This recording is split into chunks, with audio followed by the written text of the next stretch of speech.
நாம் பாடங்களை கற்றுக்கொள்ள ஏதுவாக இருக்காது. அதனால் தோல்வி கண்டு யாரும் தோழ வேண்டாம். தொடர்ந்து நாம் போராடுவோம். நான் ஒரு 15 நிமிடங்கள் மட்டும் எடுத்துக்கொள்ளலாம் என்று இருக்கிறேன். அதை நீங்கள் எனக்கு அனுமதிப்பீர்களா? 15 நிமிடங்களே நான் முடித்துக் கொள்கிறேன். அதாவது பெறுவோம் பெறுவோம் ஒப்புகையை பெறுவோம் என்பதை நீங்கள் அனைவரும் ஒரு வைராக்கியமாக எடுத்துக்கொள்ள வேண்டும். இப்பொழுது ஒப்புகை என்றால் என்ன என்றால் அது அக்னாலஜ்மெண்ட்.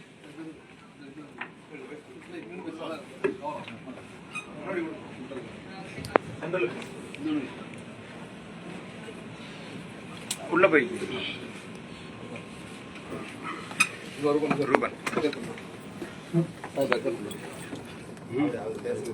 ஒப்புகை என்றால் அக்னாலஜ்மெண்ட் என்று சொல்லுகிறோம். இந்த அக்னாலஜ்மெண்ட் என்பதுதான் எல்லா என்ற விழிப்புணர்வு அமைப்பு. அதை விழிப்புணர்வு ஏற்படுத்துவதற்காக போல்டர் போட்டு அனைத்து பகுதிகளிலும் கொடுத்துள்ளோம். அதே போல் நமது இயக்கத்திலும் 10 ரூபாய் இயக்கத்திலும் அதை முக்கியமாக எடுத்து சென்று கொண்டிருக்கிறார்கள். அந்த போல்டர் உங்களுக்கு தெரிந்திருக்கும்.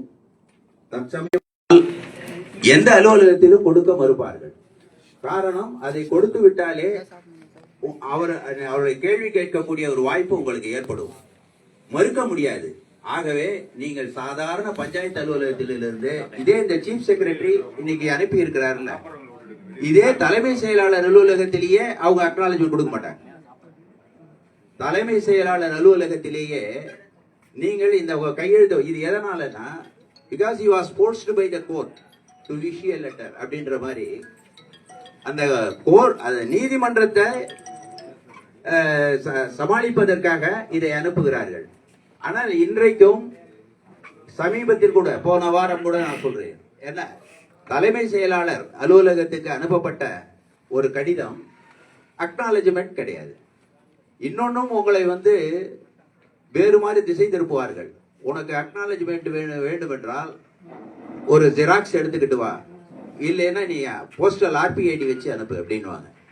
அதெல்லாம் ஒப்புகை கிடையாது. முறையாக அவர்கள் ஒரு ஃபார்மட் இருக்கு, அங்க பதிவேடு ஒன்று இருக்க வேண்டும். எதற்கு? ஒப்புகை பதிவேடு என்று ஒவ்வொரு அலுவலகத்திலும் இருக்க வேண்டும்.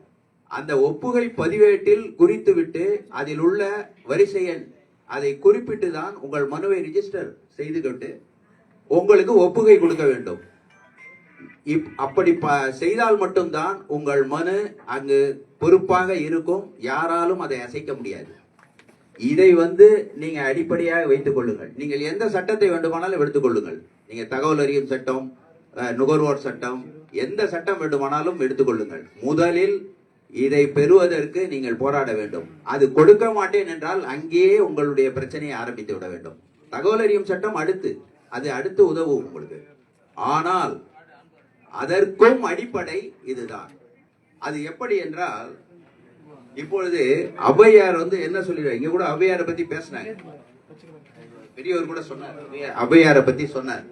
அது என்னன்னா, இப்போ ஔவையார் மகாராஜா பாராட்டி கல்யாணத்துல, இளவரச கல்யாணத்துல எல்லாரும் பாராட்டா 16 பெற்று பெருவாழ்க, அது இது பெருவாழ். ஆனா ஔவையார் என்ன சொல்றாருன்னா, வரப்பு உயர அப்படின்றாரு. வரப்பு உயர அப்படின்னு என்ன, இவங்க இதை போய் வாழ்த்துறாங்களே, வரப்பு உயரன்னா என்ன அப்படின்னு கேட்டாங்க. அநேகமா உங்களுக்கு நிறைய பேருக்கு தெரியும்.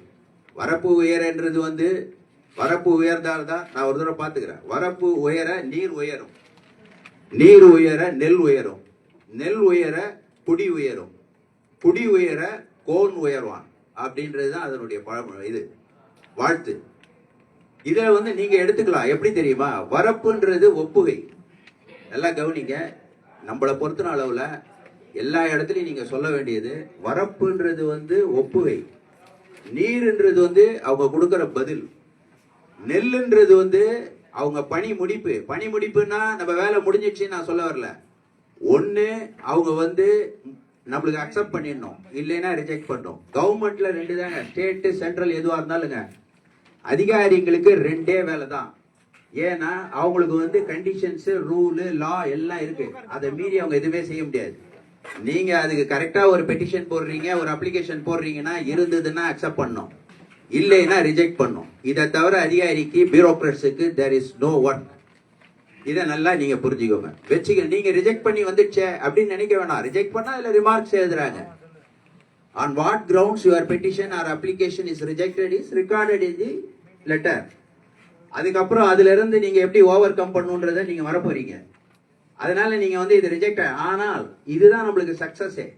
உங்க லெட்டர் போனா எடுத்து சாங்ஷன் ஆனா ரைட்டு, சாங்ஷன் ஆகலைன்னாலும் உங்களுக்கு வரணும். That also A success. வந்துடுச்சுன்னா தப்பு. நீங்க தப்பா இருந்ததுன்னா ஏன் கொடுக்கணும் உங்களுக்கு. இது ரெண்டு தவிர எதுக்காக வச்சிருக்காங்கன்றத நான் சொல்லி உங்களுக்கு தெரிய வேணாம். அக்னாலஜ்மெண்ட் கொடுக்க மாட்டாங்க, இதை கொடுக்க மாட்டாங்க, உங்களை எல்லாரையும் அங்க வர வைப்பாங்க. அது எதுக்குன்னு கேட்டீங்கன்னா, கீப்பிங் ஃபைல் இஸ் ரெடி மணின்னுவோம், pending file is ready money. எந்த பதிலும் சொல்லாம எதுவுமே செய்யாம வச்சிருக்க ஃபைல் என்னன்னா எந்த நேரமும் கலெக்ட் பண்ணிக்கலாம். அதுக்காக தான் செய்யறாங்க. இதை தெரிஞ்சுக்கோங்க. இப்போ இந்த அக்னாலஜ்மெண்ட்ன்றது எவ்வளவு இம்பார்ட்டன்ட்ன்றதுக்காக தான் உங்களுக்கு இதை வந்து சொன்னேன். இது அநேகமா உங்களுக்கு கொஞ்சம் நல்லா இது ஊழி இருக்கும்னு நினைக்கிறேன். அதனால அந்த அக்னாலஜ்மெண்ட்டுக்காக போராடுங்க. சில காப்பீஸ் கூட வச்சிருக்கிற அக்னாலஜ்மெண்ட் இருக்கு. வேணுன்றவங்க, யாரும் கிடைக்காதவங்க, அந்த ஜிஓ நம்பர்லாம் இல்லாதவங்க அதை தயவு செய்து வச்சுக்கோங்க. அது கையோட போங்க. எந்த அலுவலகத்துக்கு போனாலும் முதல்ல ஆர்டிஐ செகண்ட் தான் என்ன பொறுத்தளவுல. First you have to fight for the acknowledgement. அது கொடுக்க மாட்டேன்னாங்கன்னா அதுவே பிரச்சனை நம்மளுக்கு. அதை கொடுக்க வைக்கணும். ஒரு போலீஸ் ஸ்டேஷனுக்கு போறீங்கன்னா கூட கொடுத்த உடனே உங்களுக்கு அக்னாலஜ்மெண்ட் வேணும். வரலன்னா நீங்க அக்னாலஜ்மெண்ட்டுக்காக போறாங்க. இல்லைன்னா உங்களோட ஒரு பேங்க்ல போய் கொடுக்குறீங்கன்னாலும் இது வந்து போட்டிருந்தோம் அதே மாதிரி. ஏன்னா அதை வாங்கிட்டு அவங்க அதை ரெஃப்யூஸ் பண்றதோ இல்ல அக்செப்ட் பண்றதோ அது அவங்களுடைய நிலைமை. கொடுத்ததுக்கு அக்னாலஜ்மெண்ட் வேணும். இதை மட்டும் நீங்க உங்க மனசுல வச்சுக்கோங்க. எங்கேயுமே அக்னாலஜ்மெண்ட்டுக்காக கடுமையா போராடுங்க. மற்ற நண்பர்களுக்கும் நம்ம குடும்ப உறுப்பினர் எல்லாருக்குமே இதனுடைய இதை வந்து எடுத்து சொல்லுங்க. இப்ப கூட வந்து சீஃப் செக்ரட்டரி இப்போ இருக்கிற முருகானந்தம் அவர்கள் வந்து இஷ்யூ பண்ணியிருக்காரு. ஆனா அவர் அலுவலகத்திலே கொடுக்கறது கிடையாது. அவர் அலுவலகத்திலே கொடுக்கறது கிடையாது. போன வாரம் கூட அண்டர் செக்ரட்டரி ஒருத்தங்க அந்த ஆபீஸ்ல இருந்து பேசுறாங்க. அவருக்கு ஆர்டிஐ போட்டாச்சு. அக்னாலஜ்மெண்ட் ஏன் கொடுக்கல, ரிப்ளை கொடுக்கலன்னு சொல்லி ஆர்டிஐ போட்டாச்சு. போட்டதுக்கு அப்புறம் அங்க இருந்து அண்டர் செக்ரட்டரி பேசுறாங்க. என்ன சொல்றாங்க, எங்க ஆபீஸ் வந்து வெறும் ஃபார்வர்டிங் ஆபீஸ் தான் சார். உங்களது வந்து அது ஹவுசிங் அண்ட் அர்பன் டெவலப்மெண்ட் சம்பந்தப்பட்ட பெட்டிஷன் இது, அங்க நாங்க ஃபார்வர்ட் பண்ணிட்டோம் அப்படின்றாங்க. அப்பதான் நான் என்ன சொன்னேன், நான் வந்து அந்த பெட்டிஷனர் என்ன சொல்றாரு என்கிட்ட, இந்த மாதிரி சொல்றாங்க சார் என்ன பண்றதுன்னு. நான் சொன்னேன், நீங்க அவங்க கிட்ட சொல்ல வேண்டியதானே, there is no exemption. அவரே தானே போட்டிருக்காரு, ஆர்டர் போட்டிருக்காருல்ல, உடனடியாக அக்னாலஜ்மெண்ட் கொடுக்கணும், ஒரு மாசத்துல ரிப்ளை கொடுக்கணும்னு போட்டிருக்குல்ல. அதுல சீஃப் செக்ரட்டரி ஆபீஸ் இஸ் எக்ஸம்ப்டட்னு இருக்கா? பிரைம் மினிஸ்டர்ஸ் ஆபீஸ் வந்து அக்னாலஜ்மெண்ட் பண்ணுது, பிரைம் மினிஸ்டர் ஆபீஸ் ரிப்ளை பண்ணுது, சிஎம் ஆபீஸ் அக்னாலஜ்மெண்ட் ரிப்ளை பண்ணுது, சீஃப் செக்ரட்டரி ஆபீஸ் பண்ணாதான். அப்புறமும் கேட்டாச்சு, நீங்க இதை பதிலா சொல்ல முடியுமா அப்படின்னு ரெஸ்பான்சிபிலிட்டில இருந்து வெளியில போறாங்க. அதுதான் சொல்றேன். ஆனா அவர் வந்து என்ன, அவருக்கு கீழே இருக்கிற டிபார்ட்மெண்ட்டுக்கு எல்லாம் சொல்றாரு, நீங்க ஒரு உடனடியாக அக்னாலஜ்மெண்ட் கொடுக்கணும், ரிப்ளை கொடுக்கணும்னு. இதை விட இன்னும் ஒரு கிளாசிக் எக்ஸாம்பிள் சொல்றேன் பாருங்க. இப்ப இருக்கிற ஸ்பீக்கர் இருக்காருல்ல, அந்த ஸ்பீக்கருக்கு வந்து நான் எழுதி இந்த அக்னாலஜ்மெண்ட் வந்த உடனே, இவர் ஸ்பீக்கரா பொறுப்பேற்ற உடனே சொல்றேன், நீங்க வந்து கவர்னர் கிட்ட போன ஃபைல்லாம் பெண்டிங்ல இருக்குது, உடனே வரணும், இத்தனை நாள் கூட வரணும் அப்படின்னு சொல்லி சிம்லா கான்ஃபரன்ஸ்ல போய் பேசுறாரு ஸ்பீக்கர். ஏன்னா லால வந்து என்ன இருக்குன்னா as soon as possible தான் இருக்குது. கவர்னர் கிட்ட இங்க இருந்து லெஜிஸ்லேஷன் போய் எங்க கையெழுத்தாய் வர்றது, அசென்ட் போயிட்டு வர்றது வந்து என்ன இருக்குன்னா as soon as possible இருக்குது. அதுல மேண்டேட்டரி பிக்ஸ் டேட் கிடையாது, இவ்வளவு டைம் ஃப்ரேம் கிடையாது. அதுவே நீங்க அங்க சொல்றீங்க சிம்லா கான்ஃபரன்ஸ்ல போய் அதுக்கு டைம் ஃப்ரேம் வைக்கணும் கவர்னர் கிட்ட போறதுக்குன்னு அப்படின்னாரு. அதுக்குதான் நான் சொன்னேன், நான் எழுதின லெட்டர் இது வந்து பாருங்க, இதுக்கு எழுதி என்னுடைய அக்னாலஜ்மெண்ட் தான் வந்திருக்கு, அவர் ஆபீஸ்ல அக்னாலஜ்மெண்ட் கிடையாது. அதுலயே கேட்டேன், நீங்க இவ்வளவு சொல்றீங்கல்ல, கவர்மெண்ட் டிபார்ட்மெண்ட்ஸுக்கு பப்ளிக் இவ்வளவு லெட்டர் போடுறாங்க, நீங்க அக்னாலஜ்மெண்ட் கொடுக்குறீங்களா? நீங்க உங்களுக்கு டைம் ஃப்ரேம் இருக்கா, இவ்வளவு டைம்குள்ள இருக்கணும்னு ஒரு லா இருக்கு. நீங்க அவரு கவர்னர் கிட்டயாவது நீங்க வந்து கேக்குறீங்க, இனிமேல் தான் அவருக்கு இவ்வளவு டைம் பிக்ஸ் பண்ணி வரணும், இனிமேல் பப்ளிக்கு வந்து கொடுக்கணும்னு சொல்லி கிட்டத்தட்ட 30-40 வருஷம் காங்கிரஸ்கார கவர்மெண்ட்ல இருந்து இருக்கு. நீங்க இது இன்னும் செய்யாம இந்த மாதிரி பண்றீங்களே அப்படின்னு சொல்லி போட்டதுக்கு அவர்கிட்ட இருந்து அக்னாலஜ்மெண்ட் கிடையாது. இன்னும் கேட்டீங்கன்னா, நம்ம ஸ்பீக்கர்ன்றவர் வந்து பெட்டிஷன் கமிட்டியினுடைய சேர்மன், பெட்டிஷன் கமிட்டின்னு ஒண்ணு இருக்கு, சேர்மன். அது வருதா போதா இதுவான்னு எதுவுமே தெரியாது. நல்லபடியா அது நடந்தது வந்து பிஹெச் பாண்டியன் இருந்தார் ஸ்பீக்கர். அவர் பீரியட்ல ஒவ்வொரு டிஸ்ட்ரிக்ட்லயும் வந்து கரெக்டா வாங்கினாங்க. அந்த மனுவுக்கு வந்து 1 மாசத்துல செட்டில்மெண்ட் பண்ணாங்க. அதுல எம்எல்ஏஸ் எல்லாம் இருக்கிறாங்க. அது அந்த கமிட்டியே வந்து இப்ப ஃபங்க்ஷன் பண்றது இல்ல. இப்போ ஸ்பீக்கருக்கு வந்து இப்படி ஒரு லெட்டரை அனுப்பிச்சு கேட்டிருக்கேன். இந்த அக்னாலஜ்மெண்ட் வந்து ஒரு டிபார்ட்மெண்ட்லயும் கிடையாது, எந்த டிபார்ட்மெண்ட்லயுமே அக்னாலஜ்மெண்ட் ரிஜிஸ்டரே கிடையாது. நீங்க போய் ஒவ்வொரு டிபார்ட்மெண்ட்லயும் நீங்க ஒண்ணுமே கிடையாது. உங்களுக்கு ஊழலும் லஞ்சமும் ஒழியணும்னா மந்திரியில இருந்து இவர்ல இருந்து செக்ரட்டரியில இருந்து எல்லாருமே அந்த ஆபீஸ்ல போய் அக்னாலஜ்மெண்ட் ரிஜிஸ்டர் எடு. இப்ப டிசம்பர் 24 அக்னாலஜ்மெண்ட் ரிஜிஸ்டர் எடு. எத்தனை பெட்டிஷன் வந்திருக்கு? அக்னாலஜ்மெண்ட் கொடுத்துருக்கியா? 1 மாசத்துல ரிப்ளை பண்ணும், பண்ணியா? பண்ணல, எல்லாரையும் சஸ்பெண்ட் பண்ணு. பண்ணாலே போதும். ஆர்டிஐ நான் வந்து தப்பா சொல்ல, ஆர்டிஐ நம்மளுக்கு உதவுது இல்லைன்னு சொல்ல. இதெல்லாம் இதுக்கு நெசசிட்டியே இருக்காது. இதுக்கு நெசசிட்டியே இருக்காது. நான் சொல்றது உங்களுக்கு புரியணும். ஏன்னா ஜிஓஸ் இருக்கு. இது உங்களுக்கு ஜிஓ காப்பி எல்லாம் நாங்களே போல்டர் போட்டு கொடுத்துருக்கோம், எல்லாம் இருக்கு. ஒரு ஆபீஸ்ல போகும், நீங்க எதுவுமே செய்ய வேணாம், இதை செய்யுங்க. சிஎம் ஆபீஸே பண்ண மாட்டேன்றாங்க. சிஎம் ஆபீஸ்லயே ஆர்டிஐல அவருடைய கேம்ப் ஆபீஸ்ல நான் அனுப்பிச்ச ஒரு பெட்டிஷனை அங்க யார் வாங்கினதுன்றத கேட்கிறேன். அதுக்கு பதில் சொல்ல மாட்டேன்றாங்க. தேனாம்பேட்டில் இருக்கிற சிஎம் ஆபீஸ்க்கு ஒரு பெட்டிஷன் அனுப்புறேன். அந்த பெட்டிஷனை வந்து அங்க இருக்கிறவங்க யார் வாங்கினாங்க அப்படின்றத கேட்டா இது வரைக்கும் சொல்ல. அது ஆர்டிஐ வச்சுக்கோ. நம்ம அக்னாலஜ்மெண்ட்டை வந்து பேசிட்டு இருக்கேன் நான். ஏன்னா அவ்வளவு எசென்சியல் ஆஸ்பெக்ட் வந்து அக்னாலஜ்மெண்ட்.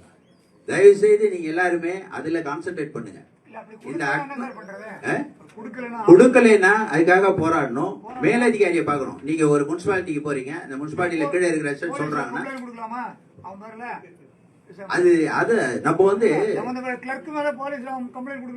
இல்ல, நீங்க தடம் மாதிரி நம்ம பேச முடியாது. அதுக்காக சொல்றேன். இப்போ என்னன்னு கேட்டீங்கன்னா அந்த ஆபீஸ்ல இருக்கிற ஹெட் ஆஃப் த டிபார்ட்மெண்ட் தான் அப்ரோச் பண்ண முடியும். அதெல்லாம் போராடணும்னு தான் நான் சொல்றேன். இப்போ கிடைச்சதுன்னு சொல்ல, அதுக்காக விட்டு போக முடியாது. இல்ல, ஜிஓஸ் இருக்கு, அதெல்லாம் வந்து நம்ம போராடணும்ன்றதுக்காக தான் இதை சொல்றேன். அதை வந்து கண்டிப்பா வாங்கணும். அதுக்கு அடிச்சு கொடுப்பாங்க. நீங்க இப்ப வாங்கின இடங்கள் வந்து நிறைய டிபார்ட்மெண்ட்ல இதை இம்ப்ளிமெண்ட் பண்ணி வந்துட்டு இருக்கு. கலெக்டரேட்லயே சில கலெக்டரேட்ஸ்ல கொடுத்துருக்காங்க, சாதாரண டிபார்ட்மெண்ட்லயும் அவங்க போட்டு கொடுத்துருக்காங்க. அதுக்கு வந்து நீங்க கொஞ்சம் போராடணும். போராடினாதான் அதுல வந்து நம்ம கிடைக்கும். அடுத்தது வந்து அவன் நம்ம மேல போலீஸ்ல கம்ப்ளைண்ட் சொல்றான். கொஞ்சம் தயவுசெய்து நான் முடிஞ்ச உடனே பேசுறேன். சரி,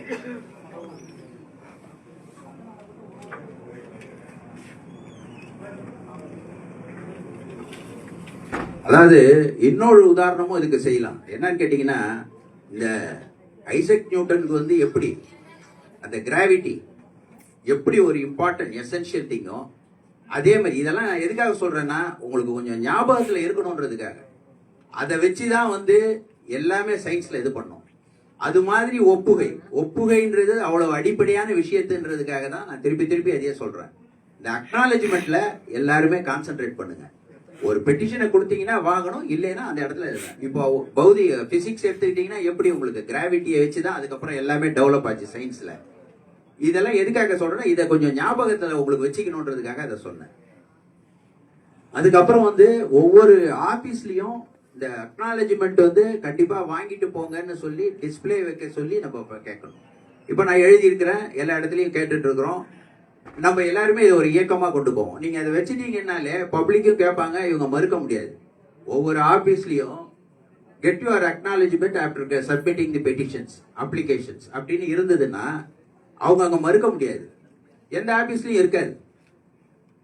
எந்த ஆபீஸ்லயும் பாத்தீங்கன்னா அது இருக்காது. போன உடனே ஒரு போர்டு இருக்கும், லஞ்சம் கொடுப்பதும் குற்றம், வாங்குவதும் குற்றம்னு. டெப்டி தாசில்தாரே 1 கோடி கொடுக்குது. போன வாரம் ஒரு நியூஸ் வந்திருக்கு பாருங்க.